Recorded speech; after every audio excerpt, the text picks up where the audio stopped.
नमस्कार साथियों, जय हिंद। अभी एक ट्वीट का हम जिक्र करेंगे। हमारे साथी अमित विक्रम भाई, उनके तरफ से ट्विटर हैंडलर पर एक ट्वीट किया गया है।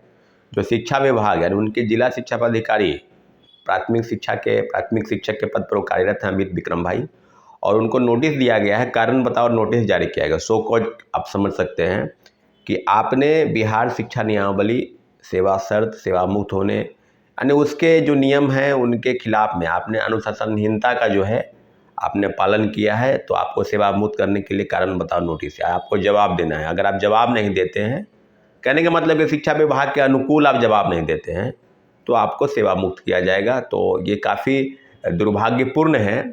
सारी चीज़ों पर अगर आप ब्रीफिंग करेंगे तो ये आज पहली बार नहीं हो रहा है कि अमित विक्रम भाई पर कार्रवाई हुई। कई शिक्षक नेताओं पर, शिक्षकों पर कार्रवाई के बाद बीपीएससी और शिक्षा विभाग पहले भी की है। तो उम्मीद है कि शिक्षा विभाग कुछ कार्रवाई नहीं करेगी, क्योंकि जो जीविका है, जिस पद पर वो कार्यरत हैं और कई चीज़ों को लेकर उन्होंने संघर्ष किया है, शिक्षक के मामले को लेकर, शिक्षक की समस्याओं को लेकर, और पूरे राज्य में जिस तरह से व्याप्त अराजकता है उसको लेकर मुखर होकर वो बोलते रहे हैं। तो जो चीज़ें हैं निश्चित रूप से उनको नोटिस के रूप में जो जवाब मिला उसका जवाब वो देंगे। लेकिन बात होगी कि कार्रवाई आखिर शिक्षकों पर क्यों? अगर शिक्षक नेताओं पर ही क्यों, छात्र नेताओं पर ही क्यों, जो एप्लीकेंट है, जो एप्लीकेशन दिया है उन पर ही क्यों? तो सारी चीज़ों पर अगर आपकी ध्यान इतने हैं, वही शिक्षा विभाग जो बड़े पैमाने पर फर्जीवाड़ा की, उस पर तो आप कार्रवाई नहीं कर पाए। सप्लीमेंट्री रिजल्ट पर जिस प्रकार से खेल चल रहा था उस पर तो आप कार्रवाई नहीं कर पाए। बड़े पैमाने पर फर्जीवाड़ा हम लोग लगातार आरोप लगा रहे हैं। मैं आरोप नहीं लगा रहा हूँ। TRE 1 से लेकर TRE 2 तक, चाहे वो झारखंड के रहने वाले मुकेश हो, पूजा हो, करिश्मा हो, कई अभ्यर्थी खुद प्रेस के सामने आए और चिल्ला कर बोल रहे थे कि मेरे पास उस फलना डॉक्यूमेंट, फलना सर्टिफिकेट नहीं है, जिस आधार पर आपने नियुक्ति प्रमाण पत्र दिया है वो आधार नहीं है। आपने ज्वाइन करा दिया, सीटेट फेल वाले को ज्वाइन करा दिया, STT फेल वाले को ज्वाइन करा दिया, डोमिसाइल सर्टिफिकेट फर्जी बनाकर। खासकर उत्तर प्रदेश के लोग जो बिहार के सीमावर्ती जिलों से जुड़े हैं, गोपालगंज, छपरा, सिवान, बक्सर, सासाराम, भभुआ, कैमूर, रोहतास आदि जिलों के छात्र अभ्यर्थी वहाँ सर्टिफिकेट बनाकर, फर्जी बनाकर बहाल हो गए। और हम लोग तो TRE 1 से कह रहे हैं कि बड़े पैमाने पर फर्जीवाड़ा हुआ, बड़े पैमाने पर धांधली हुई, बड़े पैमाने पर लोग शामिल हो गए। और कौन लोग शामिल हो गए? वही लोग जो आज के आपके बगल में रहेंगे और आपको पता नहीं चलेगा कि ये सेटर है, सेटिंग करता है, छात्र है, अभ्यर्थी है। पैसे देकर बहाल हो गए, और पैसे सरकार ले रही है, पैसे व्यवस्था ले रही है, इसमें कोई शक कहाँ है? माननीय उच्च न्यायालय के उस नोटिस का हवाला आपने देखा होगा।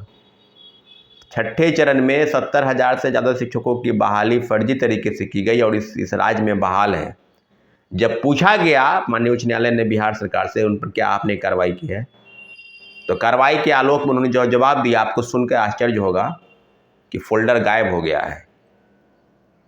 आज पुनः उस बात शुरू हुई है, आज पुनः हुई है कि हम तो आपको बता रहे हैं कि सक्षमता परीक्षा में बड़े पैमाने पर फर्जीवाड़ा हो रहा है। लोगों को पास कराने के लिए पैसे लिए जा रहे हैं।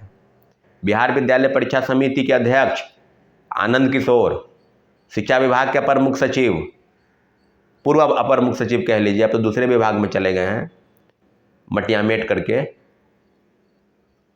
जिनका डंका बता, जो मुख्यमंत्री की ही बात का अवहेलना करते थे और अपने आप को बहुत बड़ा तानाशाह समझते थे, के पाठक। और बीपीएससी का पूर्व, जिसको हम ट्विटर बॉय कहते हैं, बीपीएससी को सीधे बदलाव कर दिया। सिलेबस में चेंजिंग, परसेंटाइल लाने का प्रयास कर रहे थे सिविल सेवा में। और शिक्षक बहाली में तो एकदम मुख्यमंत्री जो पीठ थपथपा दिया अतुल प्रसाद जी का कि आपको लाए किस लिए हैं, तो ये तूफान से कश्ती निकाल कर ले आए थे। यही व्यक्ति है जो कश्ती को जो है तूफान में फंसाकर, मझधार में छोड़कर, डुबोकर और भाग गया। अब बड़े पैमाने में फर्जीवाड़ा किया, तो उसका कोई एकमात्र अगर उदाहरण अगर आपको देना है तो देना है बीपीएससी का पूर्व चेयरमैन अतुल प्रसाद को। कुछ लोग हैं, कुछ तथाकथित छात्र नेता, कुछ यूट्यूबर, पत्रकार जो अपने आप को पत्रकारिता के शीर्ष पर समझते हैं, वो जाकर उनको माल्यार्पण कर रहे थे, उनको सुशोभित कर रहे थे कि अगर ईमानदारी का कोई प्रतीक है तो अतुल प्रसाद है। भ्रष्टाचार का, धांधली का, सेटिंग का, छात्रों को गुमराह करने का, बड़े पैमाने पर फर्जीवाड़ा करने का अगर कोई प्रतीक है, कोई सिंबल है, तो है बीपीएससी का पूर्व चेयरमैन अतुल प्रसाद, जो ट्वीट करते थे। क्या हुआ? सप्लीमेंट्री रिजल्ट के नाम पर छात्रों को धोखा में, षड्यंत्र में रख के, और जब प्रोटेस्ट करते थे तो बोलते थे कि हम धारा 144 बीपीएससी के गेट पर लगा कर रखा हुआ है। प्रोटेस्ट नहीं करना है, आपके खिलाफ कार्रवाई करेंगे। कार्रवाई आप सिविल सेवा के परीक्षा से लेकर और शिक्षक बहाली से लेकर सब परीक्षाओं में व्यापक तौर पर भ्रष्टाचार हुआ है। बीपीएससी के अंदर भ्रष्टाचारी बैठे हैं, लिप्त हैं भ्रष्टाचार में। टीआरडी 3 का तो भंडाफोड़ हो गया कि प्रश्न पत्र जो है यहीं से बाहर आता है, प्रिंटिंग प्रेस से आता है, यहीं से जाता है, कि बिना क्यूआर कोड लगे हुए हजारीबाग से गिरफ्तारी हुई। 300 लोग की गिरफ्तारी हुई, पता नहीं है कि कौन लोग हैं, उसका पता नहीं है।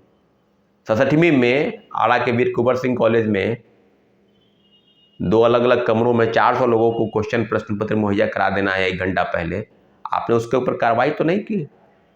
पैसे लेकर ही तो यहाँ से एडमिट कार्ड जारी होता है, और पैसे लेकर ही तो ये सब सेंटर को एक जगह कैसे अवेलेबल हो गया प्रश्न पत्र, और 1-2 ही कमरा में सभी को कैसे बैठा दिया गया। 1-2 उदाहरण है। टीआरडी 3 में आर्थिक कार्रवाई अधिकारी ने 3 नोटिस भेजा, अभी तक जवाब नहीं मिला है। क्या क्या व्यवस्था कैसे बन चलेगी। और सेटिंग गेटिंग के तहत जिस तरह की चीज़ें चल रही है इस प्रदेश में, पूरे देश में कह लीजिए, कोई राज्य बाकी नहीं है। झारखंड हो, उत्तर प्रदेश में तो पिछले 5 साल से तो बहाली ही नहीं है, जो बहाली आ रही है उसका पेपर लीक हो जा रहा है। बिहार जैसा ही हाल है, झारखंड में भी पेपर लीक हुआ, जेएसएससी का पेपर लीक हुआ, जेपीएससी का पेपर लीक हुआ। मानने को तैयार नहीं है लोग, नीट पेपर मानने को तैयार नहीं। एनटी अलग ही हलफनामा दायर करिए सुप्रीम कोर्ट में कि पेपर कुछ ही राज्यों में हुआ, कुछ ही सीमित पेपर लीक हुआ ना भाई। अभी तो माननीय उच्चतम न्यायालय को फैसला करना है, वो भी चीफ जस्टिस ऑफ इंडिया को फैसला करना है कि सरकार किस प्रकार से काम करती है, व्यवस्था कैसे काम कर रही है।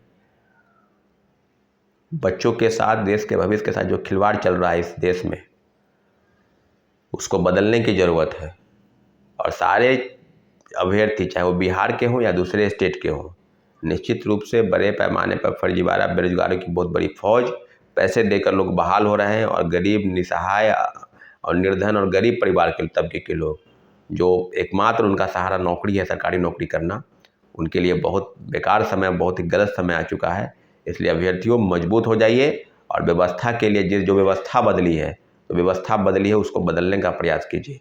अपने मेरिट पर ध्यान दीजिए, आप बेहतर करेंगे, पढ़ेंगे लिखेंगे, बदलाव जरूर होगा। पार्लियामेंट ने एक नियम लाया है, राज्य को भी वो नियम लाना चाहिए, लेकिन इतना जरूर है कि जो विभाग है, जो आयोग है, या किसी भी कमीशन में या डिपार्टमेंट में जिस तरह की अनियमितता बरती गई है और बढ़ती जा रही है, उसके खिलाफ में सरकार को कार्रवाई करनी। अगर आप कार्रवाई नहीं करते हैं तो निश्चित रूप से सारे जगहों पर अराजकता का माहौल कायम हो जाएगा, और छात्र, अभ्यर्थी और जो एप्लीकेंट हैं, जो आवेदन के माध्यम से नौकरी पाना चाहते हैं, उनके लिए पूरी तरह से रास्ता बंद हो जाएगा। इससे बहुत ही बदलाव की ज़रूरत है। और कोर्ट के संदर्भ में आपको सप्लीमेंट्री रिजल्ट के संदर्भ में जो भी याचिका है, सबको आपको बता दिया गया है कि फैसला रिजर्व हो गया है। आने वाले समय में, आने वाले 1 सप्ताह के अंदर वो आपको ऑर्डर भी जो है वो जारी हो जाएगा। ठीक है साथियों, धन्यवाद, जय हिंद।